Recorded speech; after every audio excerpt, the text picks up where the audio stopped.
Alvarez, Simeone, Martinez ও Garnacho. আর্জেন্টিনার এই ফরওয়ার্ডরা এক একজন তীরন্দাজ। গোল করতে তাদের নিশানা একদমই ভুল হয় না।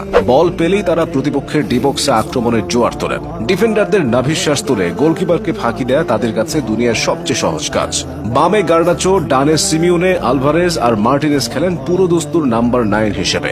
আর্জেন্টিনার এই অজেয় আক্রমণ ভাগ সম্পর্কে জেনে নেওয়া যাক। প্রথমে জুলিয়ান আলভারেজ। দল পিছিয়ে থাক বা সমতায় থাক, আলভারেজ থাকেন চাপমুক্ত। ছোটখাটো গড়নের শরীর নিয়ে দ্রুতই যে কোনো জায়গায় ঢুকে পড়েন, তার গতিটাও দুর্দান্ত।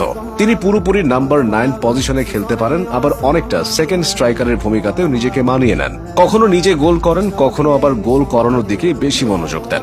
নিজে একটা শট নিলে বিপরীতে 4টা সুযোগ তৈরি করেন। আর্জেন্টিনার সবচেয়ে প্রয়োজনের মুহূর্তেই আলভারেজ জ্বলে ওঠেন। 2022 বিশ্বকাপে মেসির পর আলবিসেলেস্তাদের সর্বোচ্চ গোলদাতা ছিলেন তিনি। এরপর থেকে ফুটবলে এমন কোনো শিরোপা নেই যা তিনি জেতেননি। সার্জিও আগুয়েরোর পরে আর্জেন্টিনা দলে তেমন ভালো স্ট্রাইকার আসেনি। একজন স্ট্রাইকারের অভাব দলটিকে বেশ ভুগিয়েছে। হিগুয়েন তো দুঃস্বপ্ন হয়ে আছেন।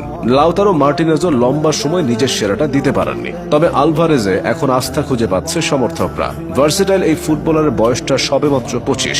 ভবিষ্যতে জাতীয় দলকে দেওয়ার মতো আরো অনেক কিছু আছে তার। অ্যাটাকিং পজিশনের সামনের দিনগুলোতে আলভারেজের সঙ্গী হবেন জিউলিয়ানো সিমিওনে। 23 বছর বয়সী এই ফুটবলার সেন্ট্রাল ফরওয়ার্ড হলেও রাইট উইঙ্গার হিসেবে খেলেন।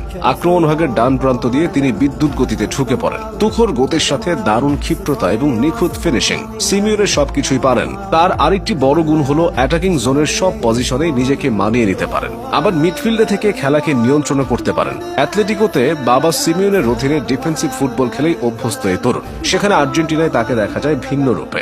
সিমিওনে তাই স্কালোনির সুনজরে আছেন।